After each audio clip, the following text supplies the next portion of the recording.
Hi there. Welcome to a new episode of Branding with Friends, the show where branding meets key service business topics. Here, you're going to learn tips straight from the experts on everything from writing a book to optimizing your social media to maximizing content marketing. We focus on what you can do right now to use these topics, plus the power of branding to attract your ideal clients. I'm your host, branding expert Annie Franceschi of Greatest Story Creative. I help service business owners tell their story and show their value through clear messaging and consistent branding. I'm also a former Disney storyteller, professional speaker, and the author of the best-selling book, Permission to Try. And today I'm so excited to introduce you to one of my new friends in the business world. If you have been thinking about launching that digital product, a new course, or even a new service, you are going to love today's episode and guest. My guest today is the awesome Tasha Booth.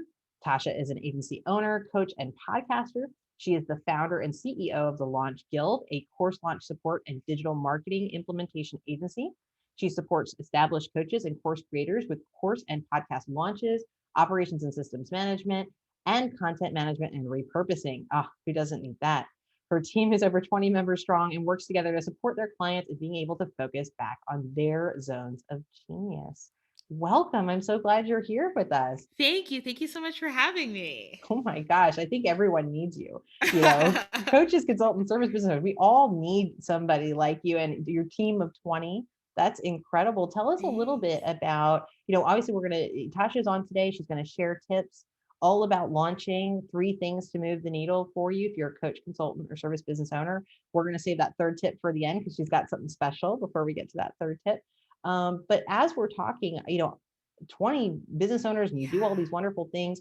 How did you get into this work and how have you grown it so successfully? Yeah, so I actually started as a blogger, and by just doing the things that bloggers need to do to grow their blog, I got into becoming a VA basically, or being a VA. So I saw a lot of bloggers in the Facebook groups that I was in looking for VAs, and I was like, I need some extra cash. Let me see if I can do this. Sure. And quickly, I learned that my specialty was tech virtual assistant, being a tech VA. A lot of times it was for coaches and course creators. And a lot of times, coaches and course creators were launching things and needed all of the other things like copywriting and Facebook ads and tech, all the support. All the So quick, things. yeah, Yeah. all the things. So quickly, I realized that I was not going to be, jack of all trades, master of none kind of thing. And I decided to start an agency and to really find other people who were experts in what they did. And one of the things that I love about the Launch Guild is that we work so well together, and we work, together day in and day out, that we all have our specialty, but we also know how to come into an existing team or, support an existing client and help them in a holistic way. So yeah, that's how kind of the Launch Guild started and grew. I love it. It's so well integrated. And I think you've done a great job of sort of playing to your zone of genius and then recruiting people who do that. And then you help others sort of stay in what they're great at. And that's scaling at its finest. So I am so glad you're Yeah. here. As I mentioned, guys, Sasha's here to give our best tips about launching, even if it's something you've never done before or you've done and you have not done it well. I'll raise my hand on that. A marketing guru I paid them a lot of money to teach me, and it's got no results. So I'm Oh. here to, that wasn't Tasha, and she's here to tell us the right way to do it. So as we're thinking about this, what if we're thinking about launching a service or a course or some sort of new thing in our practices? What's the first thing we should consider? Yeah, so always taking more time rather than less. This is one of the things that I see a lot of people making the mistake about, and this is what leads to overwhelm. And at the Launch Guild, we like to talk about stress-free launches. And I think of stress in 2 ways, right? There's good stress and there's bad stress. So that good stress is the fact that we care about what we're doing and that we have butterflies and that we're excited about the opportunity and the possibility. So that good stress is always going to be there. But the bad stress is the stress that we get from being overwhelmed. And a lot of that overwhelm is that we don't anticipate how long things are actually going to take us. And so, if we really look at not just, okay, what are the tasks that I need to complete in a launch, which when we do our launch project plans, those are about 20 tasks long. Or 200 tasks long. Forgive me. Yeah. It's a Okay, I'm like, that long, seems I know, really 20 tasks. simple. Yeah. We're Yeah. easy peasy in and out, right? Over 200 tasks for our project plans for our launches. But you also have to think about what are the life things? Like your life can't just stop, when you're in launch mode, right? So what are the other obligations that you have both both in your family life, in your business life, those sorts of things as well, and then decide on your timeline. So that timeline probably looks at least at minimum 8 weeks to plan your launch and to execute it. Really, if you're brand new to launching or if you're newer to launching, probably 12 or 16 weeks. So give yourself a good quarter to even a little bit more than a quarter to be able to see what all those pieces are, and then to execute slowly and in a way that feels good to you. I love that. And I think it's so Yeah. important. One of the pieces I do, as running Greatest Story, we do branding services, but it's a lot of Hmm. business consulting as well, because fixing unclear, inconsistent marketing is a lot about having the confident tools, but it's also Yeah. about knowing what to do with the tools, Hmm. right? So that's a part of your genius as well. And one of the biggest success tips I share with people was one that I've learned, which is to track your time. Yeah. Because you start tracking your time, you're going to realize exactly the value of what Tasha just said, of this idea of leaving yourself more time. If you don't know how much time it takes you to do things, it's good. Hmm. Leave more Yeah. space. Leave more space. I know how long it takes me, and I still need to leave a bit of buffer, an extra day, because it's Yeah. just life. As you said, life, is a priority, not just gets in the way. It should be the foundation. So, Yeah, absolutely. Absolutely. I believe that life should be the foundation. And thinking in terms of like, you don't know what you don't know, right? And so mhm. if we give ourselves the space to take a little bit of time for those emails, those conversion emails that we've never written before, or that sales page that we've never designed before, that way we're not rushing or feeling like we're not ready. And then we can walk into our launch with confidence and feeling really great about it and really rested and prepared, instead of like just jittery and crazy. Yes, the value of rest. We're having an upcoming episode. I think it actually will be the next one, in the following month, with Megan Hmm. Meganson, and she covers burnout proof businesses. And so we're talking a Yes. lot about how to get some rest, get some naps, burnout proof your business, and that really fits. So this is burnout proof your launch, basically. Yes. Hmm. I love it. So we want to give ourselves more time rather than less time. So Hmm. you said, sort of that 8 week window all the way up to maybe 16 weeks, depending on what it is and how much time we think we need. What's the second thing we need to consider? Yeah. So the second one is to launch linear, especially when you're first starting. So what I mean by that is a lot of times I'll have brand new clients to the Launch Guild come in and they're like, well, so and so said I need to do this, this, this, and this, right? And then this other guru said I need to do this. And I'm like, hold the phone. You haven't launched it all yet. Let's strip all of that back. And really, our goal is to connect our ideal client and our community with how we can serve and support them, right? Everything else is bonus and extra. Yeah. And so what I mean by that is maybe an affiliate like program with a bunch of affiliates the first time out isn't the best move. Maybe having an upsell and a downsell that first time isn't the best move. We really want to think about how can you make it easy, and when we strip all the other things away, it's so much easier to collect the data and to see what's actually working and not working, so that we can improve, modify, and adjust for our next launch and our next launch and our next launch. I think that's really the difference of working with an expert versus like trying to cobble together a strategy versus all the free advice. Mm-hmm. I know I give a ton of free advice, you give a ton of free advice, but nothing's going to take the place of working with a partner like you to sit down and say, this is what I'm trying to do, and then getting a personalized recommendation. Right. The filter is valuable, right? Yes, Yeah. absolutely. Absolutely. And the other thing about like getting that filtered expertise basically and filtered opinion is it takes into account how you actually enjoy already showing up in your space, where your community already sees you, and Yeah. lets you play to your strengths instead of, well, I have to do a webinar because everybody else is doing a webinar, right? But it's Yeah. like, well, what's working for you already? Let's do more of that. How do we tap into that? That's exactly how I approach Yeah. branding as well. It's like, what's Mhm. in the data? Less about coming up with your client avatar, Mhm. whatever that means. Like, I Right. know that works for some people, it doesn't work for me. Yeah, And I don't make my clients do it, because I say, who have you worked with that you've loved working with? And like, let's exactly. find what patterns there are. Let's double down on the people you've loved the most, because there's a reason. Yeah. Right. Like, we all sort of start like this big menu thing, and then we sort of narrow, we Right. our work is the diner. We can make you anything. What do you want? Anything, And yeah. then we come down, and most of us, if we're higher ticket providers, want to become the professional chef. Mhm. And so you do that, you narrow down your menu, you say, this is what I'm best at. I make the Right. best this, and I don't make that. Right. Yeah. And then word gets out and they come to you, and they don't, get overwhelmed by, I want eggs and pancakes and whatever else at the diner, Exactly, right? exactly, exactly. Yeah. And a lot of times when you're trying to just, throw everything into your launch and be the diner, you end up losing the core of your message, Yeah, you end up losing the essence of what makes your program amazing, and then you start talking to like everybody about like how you can help them in every way, which right. as we know, loses everyone. Well, it doesn't serve either of you, because then Hmm. you end up having to reinvent your process, and you can't guarantee the results, and you can't deliver great client experience because you're constantly reinventing what it is. And we could talk for days, I'm sure, me and you, about Yeah. that. But Yeah. tell us a little bit. So we're talking about give yourself more time rather than less, keep your lunch linear. I'd love for you to tell us a little bit more about when you work with clients. How important is it that they have some sort of branding, that they have, whether that's a brand style guide with Hmm. fonts and colors and logos to use, or even the brand messaging that say, here's my brand voice guide? Like, what does that do when someone comes to you and says, I need to launch, and they have that or they don't have that? Yeah. How does that work for you guys? Yeah, it's absolutely essential. And we used to work with, kind of any clients at any place that didn't have that a lot of times.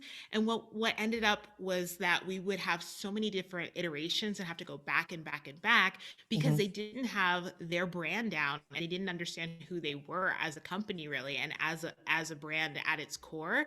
And we were like, we're not your branding. We're not creating your branding from scratch. Like you have to come to that with the table. And so now we really talk about with our clients at the beginning, like that's one of the expectations that they already know who they are as a company, that they've already got their branding down.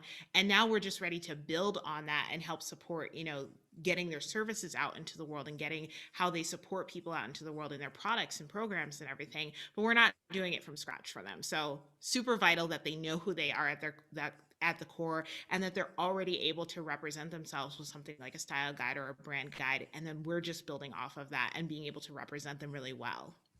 I love that you've shared that. And I think that that's also a big reason why if you've worked with a website designer before, but haven't had your branding done, that can be a really friction filled process, really Mm-hmm. expensive, take a long time, because what's happening is a similar thing that like what Tasha's describing, where they're going to have to go back to you and back to, well, what colors do you want to use? What fonts are you, what is this all about? Why are you doing this?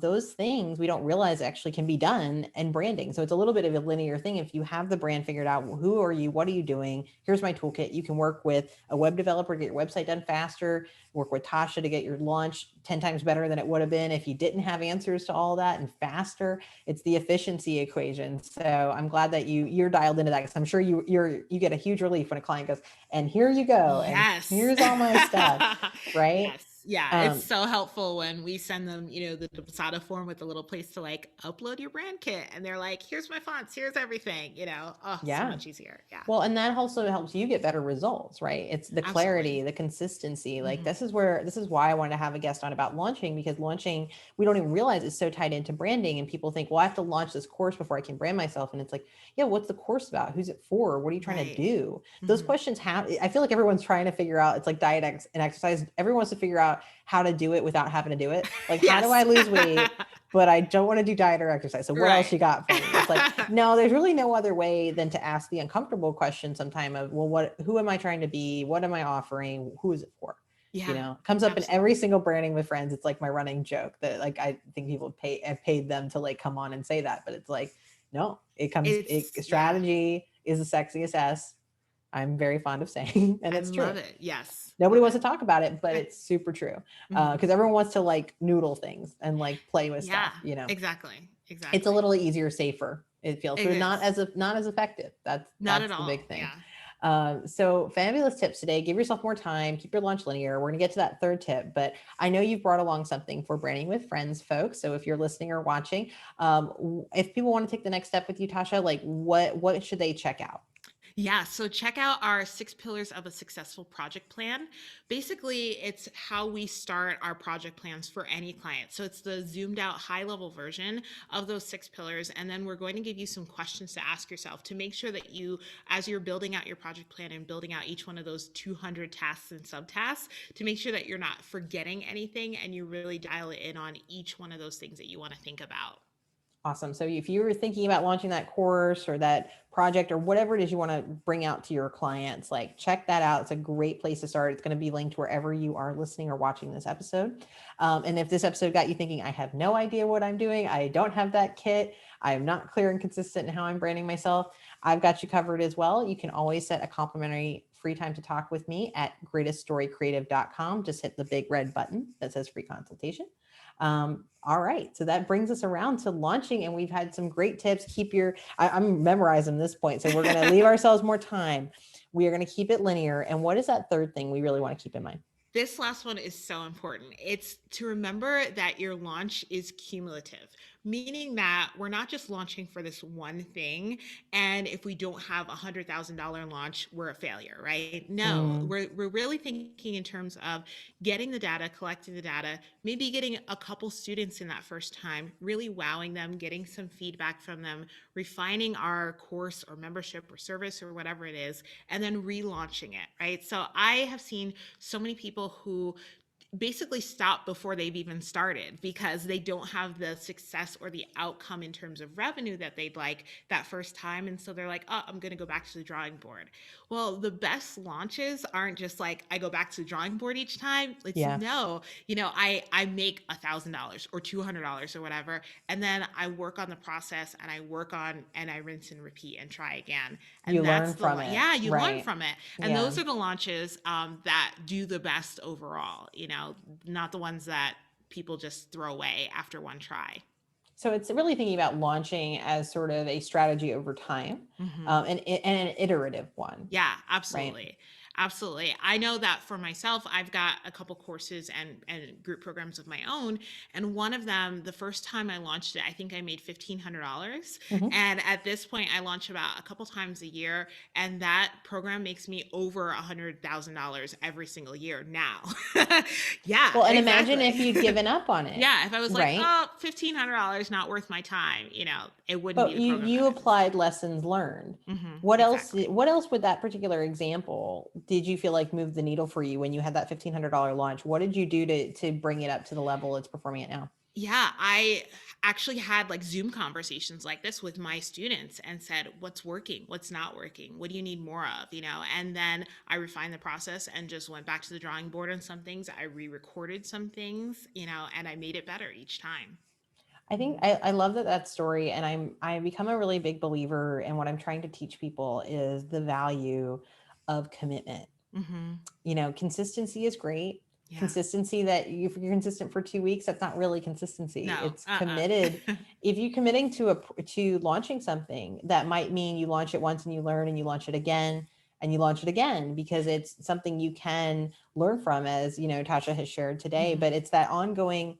What makes the difference are the people who are going to run the race for the long haul. It's a marathon and not a sprint to be a business owner and to be a service business owner, like a coach or consultant. And like you said, there's too many of, I launched it, it failed, I did nothing with it. Yeah. Right. It didn't work. That kind of thing. Like if you believe in it, you go talk to you see what worked about it, and then you keep iterating and you work with an expert like Tasha, you work like an expert like me. It depends on where you get stuck, that you can get unstuck with asking the right questions, reaching out for help, all of those good things. But I love that you shared that with us today. Anything else that you think it's really important about launching before we let you go? Yeah, I want to say it with that commitment piece too, that the commitment during a launch that is not creating the outcomes that you wanted. I see too many people who halfway through their launch, they're not getting as many signups as they want, and so they stop showing up on social media. They stop doing the Facebook Lives that they said that they were going to do.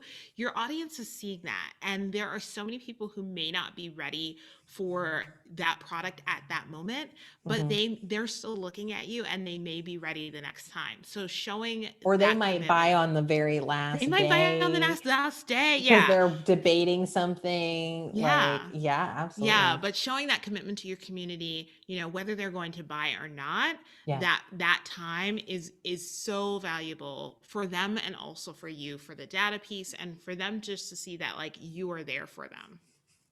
Yeah. I think it's the follow through, and I also Yeah. think it's the vulnerability because, like, for example, Mhm. when I did that launch many years ago, didn't want to do a launch. It was what a consultant told me, and Mhm. what I learned from is I should have trusted my gut. Yeah. But I did it. I didn't like it. It didn't perform. But what I took away from it was, at the end of the day, you have to do the thing that makes sense to you. But Mhm. it's like, if it's making sense to you and it just didn't have the results you wanted, you hang in there and you commit to it and you hang in for the long haul, because businesses don't happen overnight. Mhm. That's the messaging that I'm really trying to fight against, is that there's all this, like, marketing gurus speak of, like, if you don't have 6 figures in 6 months, you're a failure. Right, exactly. It's like, it took me like 6 years to Mhm. make 6 figures, Yep. like, on my terms, with my balance, with taking a month off. And, like, I'm Yes. cool with that. I That love worked it. for me. Mhm. Like, but it's everybody at their own pace. So I think these are all super solid tips. Again, if you guys, if you want to learn about launching, Tasha is your person, and she's got more people than she knows what to do with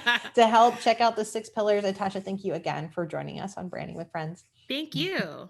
I hope that you guys enjoyed yet another episode. So many thanks to my special guest, Tasha Booth of the Launch Guild. Tune in next time when we're going to tackle another topic where branding and business meet. Until then, I'm Annie Franceschi of Greatest Story Creative. You can find all our past episodes, lots of branding resources, and so much more on our website at greateststorycreative.com. Thanks so much for joining us.